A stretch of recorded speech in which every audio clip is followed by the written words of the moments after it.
राजनीतिक गलियारों में हमारे सूत्र जो है कि फैले हुए हैं और चप्पे चप्पे पे नजर बनाए हुए हैं। और ईपीएस 95 पेंशन से जुड़ी कोई भी खबर निकल कर आती है तो सबसे पहले इस चैनल के माध्यम से दिखाया जाता है। जो खबर आपको इस चैनल पर मिलेगा वह आपको यूट्यूब के किसी भी चैनल पर प्राप्त नहीं हो सकता है, क्योंकि सत्ता के गलियारों में हमारे सूत्र फैले हुए हैं और जो है कि हर एक खबर को लाने का काम करते हैं। तो खबर शुरू करें उससे पहले आपसे अनुरोध है, चैनल को सब्सक्राइब कीजिए या नहीं कीजिए, वीडियो को लाइक कर देने में ना कोई खर्च है ना पैसा लगता है।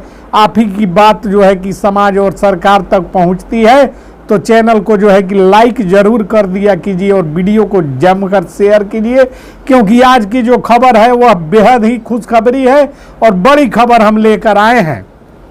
तो खबरों को शुरू करें उससे पहले नई दिल्ली विज्ञान भवन में आज ऐतिहासिक क्षण आया जब प्रधानमंत्री नरेंद्र मोदी ने भाई अमित शाह के सामने ही ईपीएस 95 पेंशनधारियों के लिए एक नई पहल का ऐलान कर दिए हैं। आपको बता देना चाहते हैं, आपको जानकारी मुहैया करा देना चाहते हैं कि आप जो है कि जान लीजिए, समझ लीजिए, ईपीएस 95 की राशि 100% आपके खाते में आने वाली है। और इसकी पहल जो है कि आज ऐतिहासिक क्षण आया जब प्रधानमंत्री नरेंद्र मोदी ईपीएस 95 पेंशन धारकों के लिए एक नई पहल, नई ऐलान किया। अब समय आ गया है, जिन हाथों ने इस देश की नींव रखी उन्हें गरिमा के साथ जीवन जीने का अवसर मिले। ईपीएस 95 पेंशन धारकों को प्रधानमंत्री ने कहा है कि हम वह सम्मान देंगे जिसके वे सच्चे अधिकारी है।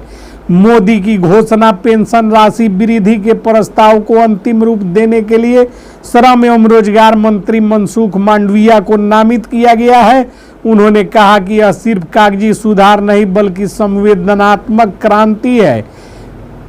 प्रधानमंत्री ने अपने भावनात्मक संबोधन में कहा है कि देश के पेंशनर हैं जिन्होंने अपने परिश्रम से राष्ट्र का निर्माण किया है। मैं हर उस पेंशनर्स के घर तक यह संदेश देना चाहता हूं कि उनकी सरकार उनके साथ खड़ी है। पेंशन सिर्फ एक रकम नहीं, बुजुर्ग दंपतियों का जो है कि सम्मान और प्रतिष्ठा है। मोदी ने कहा है कि सरकार की प्राथमिकता है कि हर बुजुर्ग को 7,500 रुपये मासिक पेंशन, पति पत्नी दोनों को मेडिकल सुविधा, साथ में महंगाई भाता मिले ताकि जीवन स्तर में सम्मानजनक सुधार हो।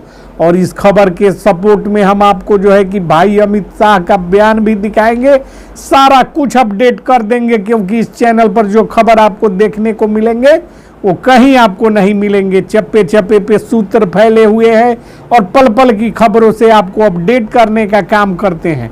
प्रधानमंत्री ने मंच से घोषणा की कि मनसुख मांडविया ईपीएस 95 पेंशन के अभिलेख तैयार करने की जिम्मेवारी सौंपी गई है। किनको?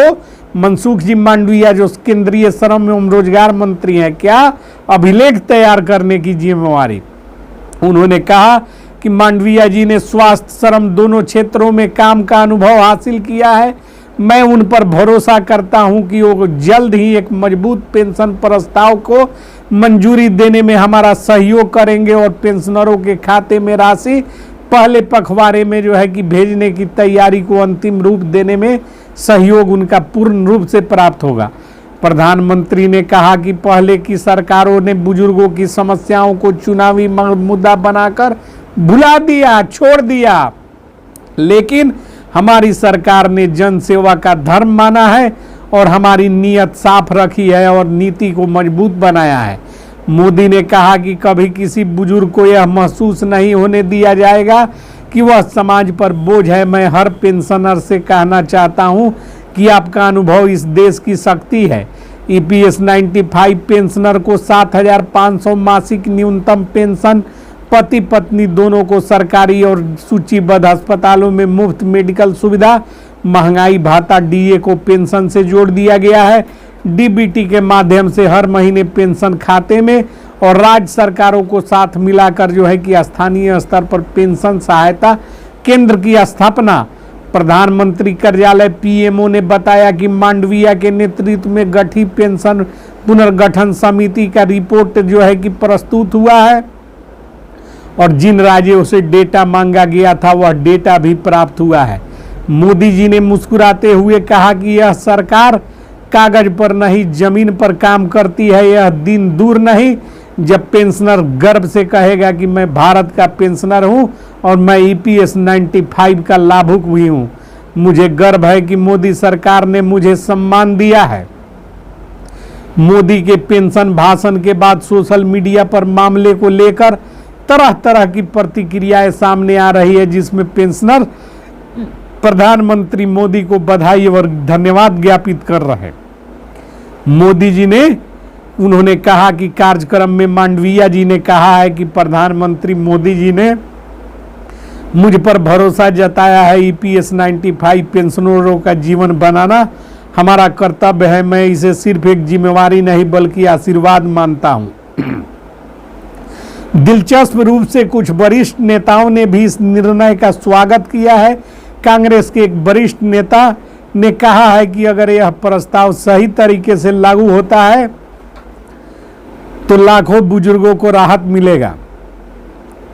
दिल्ली, मुंबई, लखनऊ, भोपाल, जयपुर से लेकर छोटे कस्बों तक पेंशनरों में खुशी की लहर दौड़ गई है और तमाम पेंशनर को पहली बार लगा है कि कोई प्रधानमंत्री दिल की बात समझे हैं। देश के प्रमुख अखबारों, न्यूज चैनलों ने इसको ऐतिहासिक पहल बताया है। दैनिक भारत टाइम्स ने लिखा है कि मोदी सरकार ने वह कर दिखाया जिसे दशकों तक टाला जा रहा था। बुजुर्गों की आवाज को सम्मान दिया गया है। प्रधानमंत्री ने समापन कार्यक्रम के दौरान प्रधानमंत्री ने कहा है कि आज तक देश में बुजुर्ग बिना सम्मान के जीते थे। जब हमारी कोशिश जारी हुई तब EPS 95 पेंशनरों का सेवा करना राष्ट्र सेवा के रूप में इंगित किया गया है। यह घोषणा के साथ करोड़ों पेंशनरों के जीवन में नई उम्मीद की किरण जगी है। देश भर में अब यह भावना प्रबल है कि भारत न सिर्फ युवा शक्ति का देश है बल्कि सम्मानित वरिष्ठों का भी राष्ट्र है। मोदी की इस पहल से लोग कह रहे हैं कि यह सिर्फ पेंशन सुधार नहीं, राष्ट्र की आत्मा को प्रणाम है। तो देश के चप्पे चप्पे में फैले मेरे जो सूत्र हैं, जो राजनीतिक गलियारों के हर एक जो है कि पहल पर कड़ी दृष्टि और नज़र बनाए हुए हैं, उनके तरफ से आ रही खबरों में यह पुष्ट किया गया है कि EPS 95 पेंशनधारियों को केंद्र सरकार का जो है कि बड़ा उपहार प्राप्त हुआ है, जिसकी पहल जो है कि मनसुख मांडविया से ही कमांडर अशोक रावत ने की थी। इसके बाद भी कुछ पेंशनर कमांडर रावत सहित इस चैनल के लोगों के प्रति अभद्र भाषा का प्रयोग करते हैं, जो कि उनके विकृत मानसिकता का परिचायक है। इसलिए आप सबसे अनुरोध है कि आप चैनल को सब्सक्राइब करें न करें, वीडियो को लाइक कर अपनी आवाज़ को बुलंद करने का काम कीजिए। जय हिंद, जय